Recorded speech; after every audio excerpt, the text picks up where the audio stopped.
Hello again, nice to see you.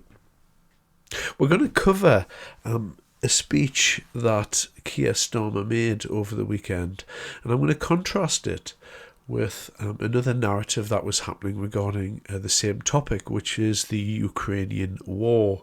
So you have on the one side here Keir Starmer, who appears to be having a rallying war cry of something, and there was a very strange speech he done over the weekend where he seemed to drift over into the dark side.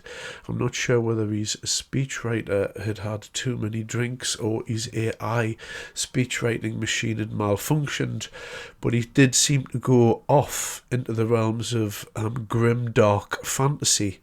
And I'll give you a little excerpt from what he said here.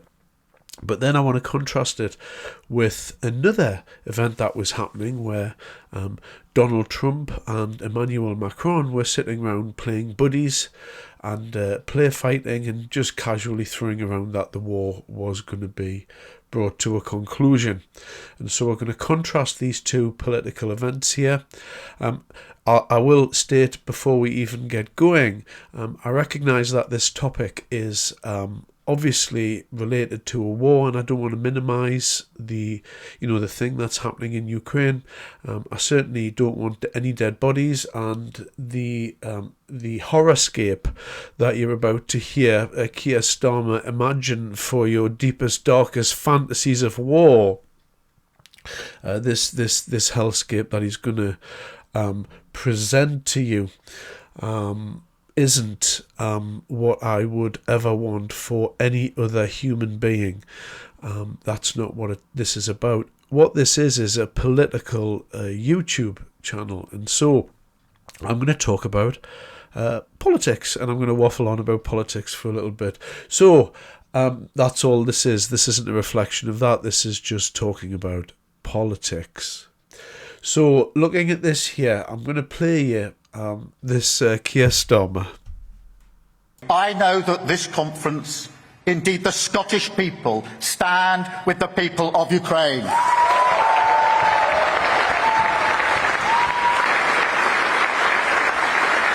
At conference, I've seen firsthand the devastation Putin has caused. Just a few weeks ago, I was in Kyiv. I met soldiers in the burns unit of a hospital who fought on the front line of freedom. I spoke to children who are growing up under constant bombardment. Some of them, primary school age, have lost their parents to the conflict. I've been to Bucha, the town where Russian soldiers handcuffed civilians and shot them in the head in cold blood. Trust me, conference, you don't forget a place like that. You don't forget the conversations that I had there. I'm guessing not. That sounds like, to me, a perfect hellscape on every dimension. So thanks for laying that one out there, Mr. Starmer. He then went on to say, people who had to gather up the bodies of their friends, their family, their brothers and sisters, and wheel them into a mass grave using shopping trolleys. You don't forget things like that.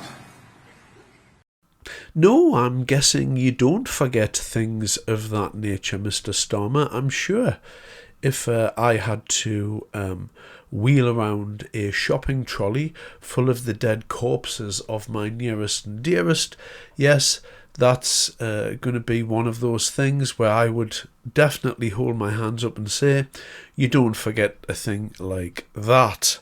So thanks for going into so much depth there, particularly the shopping trolley and mass graves and hearkenings back to last century, perhaps, giving us a reminder that's buried deep within that little story there, giving us a reminder of the past. So, you need to pay attention.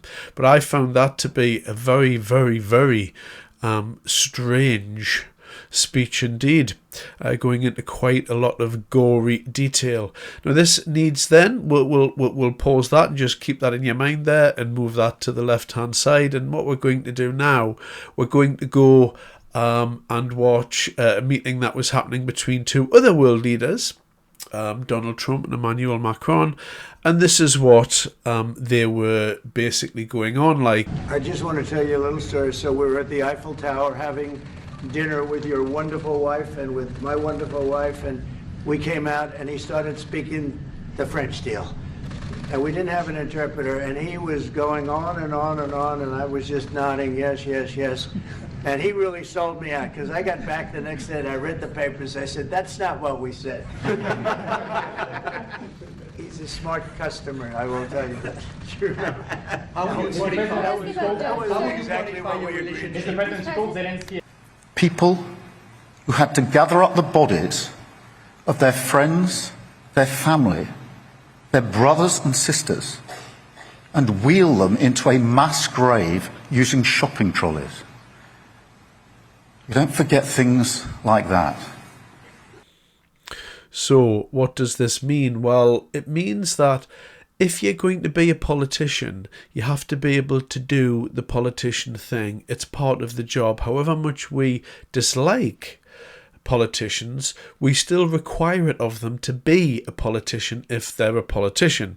And so Keir Starmer is a politician, but he's not a very good one. That's why, if you look at these two things happening here, he's talking about the Ukraine war, rallying a war cry, and talking about dead bodies in supermarket trolleys. Meanwhile, Donald Trump and Emmanuel Macron are playing buddies, and Donald Trump's throwing around statements such as, yeah, we're going to get that done.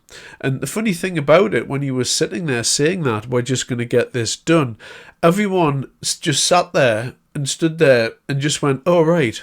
As if, yeah, if anybody can do it, this man at the moment has, the gravitas to do this type of thing. And I just think it just shows the difference between leaders who understand their craft and who understand what they're doing and are within themselves, intelligent in their own role.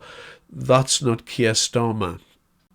Some people have a natural aptitude towards doing this type of thing, being a leader and taking care of business.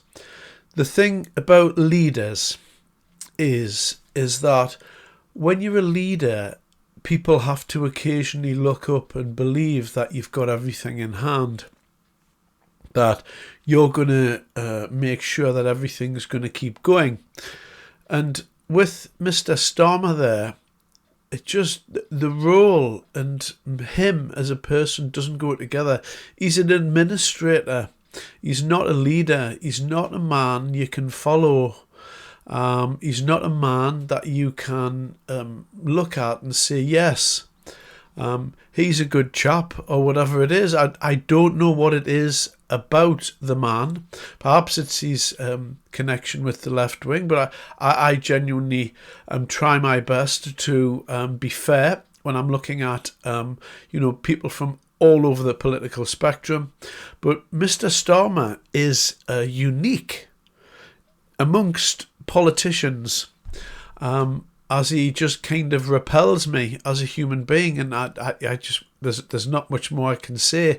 I hated the things that he said there about bodies, etc. I just thought that was like, why would you say that? You just have to really say to people, oh, the horrors of this war, and everyone understands. You don't have to go into this minutiae detail with it. It just was well over the top. And I just think looking at Trump and Macron, who's they also play the game, he's just really being outclassed because he's not a leader, he's not a politician, he's a lawyer, and he just doesn't have the necessary X factor with which to carry the role, in my opinion.